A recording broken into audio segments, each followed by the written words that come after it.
Assalamualaikum warahmatullahi wabarakatuh. Ananda, hari ini kita akan belajar mengenai materi baru yaitu substansi genetika. Ananda, bahwasanya seluruh peristiwa kimia atau metabolisme itu diatur oleh suatu master berupa makromolekul yang disebut DNA. Nah, makromolekul yang disebut DNA dan atau RNA.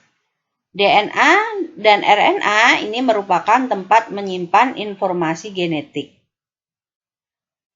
Ananda, sekarang apa hubungan antara gen dengan DNA?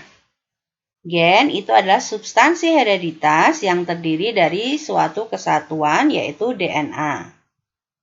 DNA atau gen itu letaknya di mana? Nah, ini bisa kita perhatikan. Ini adalah gambar dari sel tumbuhan, di mana dari sel tumbuhan itu ada organela yang namanya nukleus.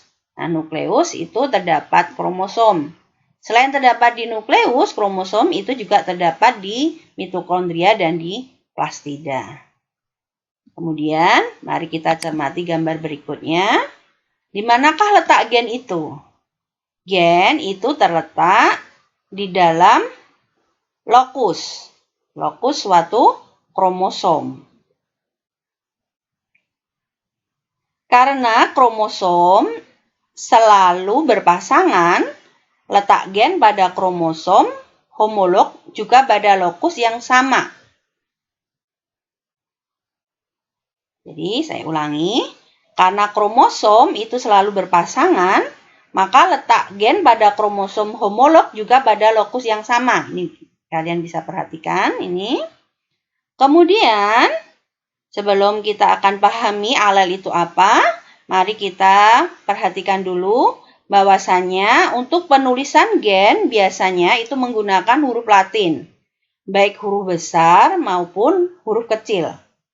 Misal, gen T besar itu menunjukkan sifat tanaman berbatang tinggi. Karena suatu kromosom itu selalu berpasangan dengan kromosom homolognya, gen juga selalu memiliki pasangan. Dengan demikian, penulisan genotip menjadi terdiri dari dua huruf. Misalnya, T besar. Itu tanaman berbatang tinggi. Kadang-kadang pada lokus yang sama, saya ulangi, kadang-kadang pada lokus yang sama terdapat gen-gen yang membawa sifat berlawanan.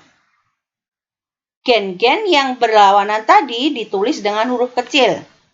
Misalnya, gen T besar untuk tanaman berbatang tinggi dan gen T kecil untuk tanaman berbatang rendah. Gen-gen yang terletak pada lokus yang sama pada kromosom homolog tetapi sifatnya berlawanan itu disebut alel. Ini ya, jadi alel itu apa?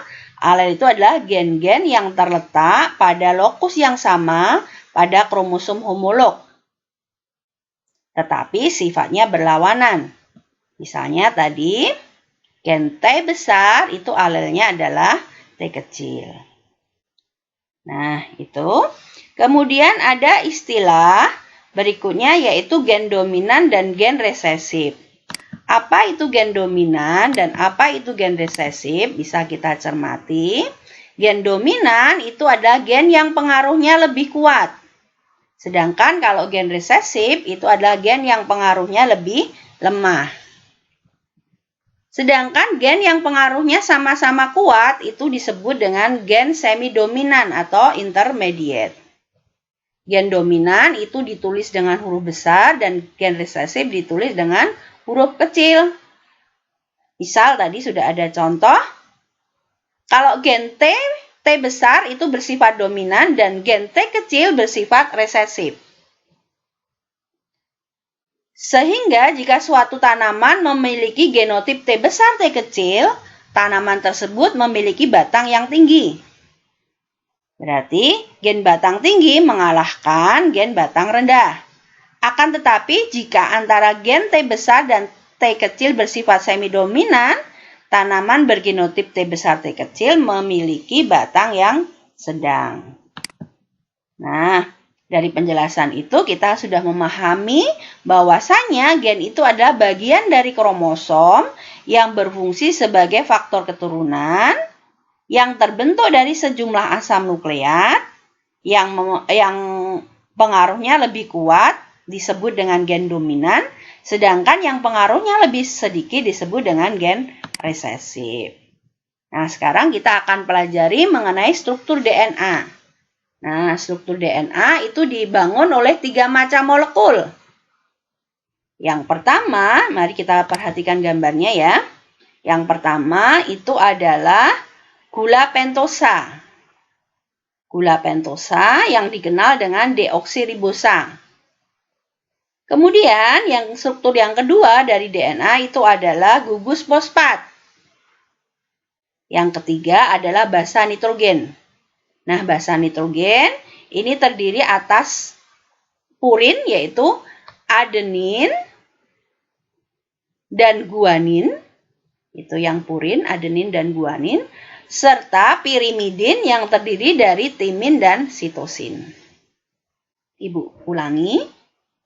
Untuk struktur DNA, itu yang pertama terdiri dari gula pentosa, yang dikenal dengan deoksiribosa. Kemudian yang kedua adalah gugus fosfat. Kemudian yang ketiga adalah basa nitrogen yang terdiri atas purin dan pirimidin.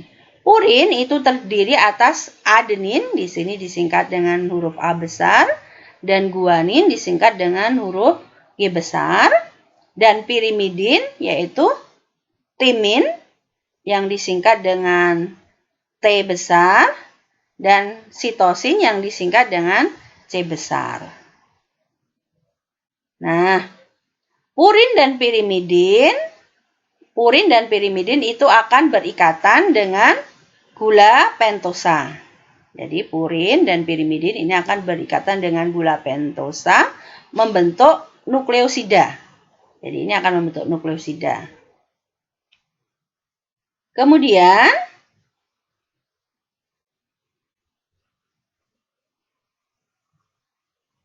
suatu nukleosida itu merupakan bahan dasar dari DNA.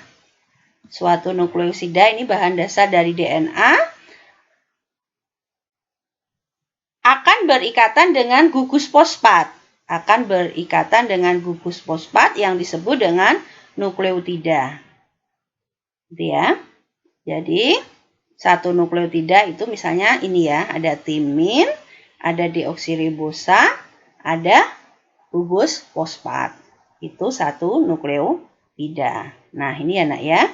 Ini adalah struktur dari DNA. Struktur DNA tadi ada 3. Ada terdiri dari gula pentosa, deoksiribosa, kemudian gugus fosfat, dan basa nitrogen. Nah, setiap seperti ini ya, itu disebut dengan satu nukleotida. Nah, Nanda, demikian dulu penjelasan singkat mengenai gen DNA dan sekilas mengenai kromosom.